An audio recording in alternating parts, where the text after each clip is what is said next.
വായിക്കാമോ? എന്തോ ഇഴഞ്ഞു നീങ്ങണു. ഇപ്പൊ വായിക്കാമോ? പറ്റണില്ല. വായിക്കൂ.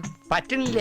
നിങ്ങൾ ക്ലാസ് റൂമിൽ എല്ലാവരും ബാക്ക് ബെഞ്ചിൽ ഇരിക്കുന്ന സമയത്ത് ബോർഡിലേക്ക് നോക്കുമ്പോൾ എനിക്ക് അത്ര ക്ലിയർ ആയിട്ട് കാണുന്നില്ല എന്ന് പറഞ്ഞ ആരെങ്കിലും പറഞ്ഞു കേട്ടിട്ടുണ്ടോ?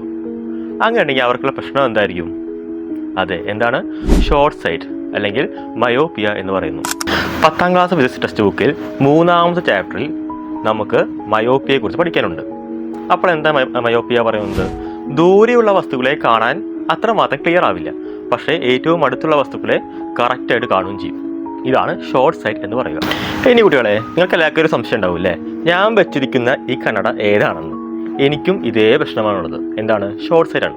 അപ്പോൾ മാഷ് ഇപ്പോൾ വെച്ചിരിക്കുന്നത് കോൺകേവ് ആണോ കോൺവെക്സ് ആണോ? ഉത്തരം കോൺകേവ് ലെൻസ് ആണ്. കാരണം എന്താണെന്ന് വെച്ചാൽ ഏറ്റവും ദൂരെ നിന്ന് വരുന്ന പ്രകാശരശ്മികൾ തമ്മിലുള്ള ഒരു സെപ്പറേഷൻ ഉണ്ട്. അത് ഏറ്റവും കൂടുതലായിരിക്കും എപ്പോൾ കോൺകേവ് ലെൻസ് വെക്കുമ്പോൾ. അപ്പോൾ എന്തുണ്ടാവുന്നു? ഇവ കറക്റ്റായിട്ട് നമ്മുടെ റെറ്റിനയുടെ മുകളിൽ വന്ന് റെറ്റിനയുടെ മുകളിൽ വന്ന് പതിക്കുന്നു. ആ പ്രതിബിംബം റെറ്റിനയിൽ തന്നെ ഉണ്ടാവുന്നു. അപ്പോൾ ഈ പ്രശ്നമില്ല. അപ്പോൾ ഷോർട്ട് സൈറ്റ് ഉള്ളവർ എപ്പോഴും ഉപയോഗിക്കുക ഏത് ലെൻസാണ്? കോൺകേവ് ലെൻസാണ്.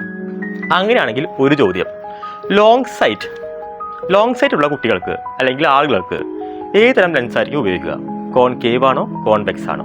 എല്ലാവരും കമൻറ്റ് സെക്ഷനിൽ പറയുക. ബൈ.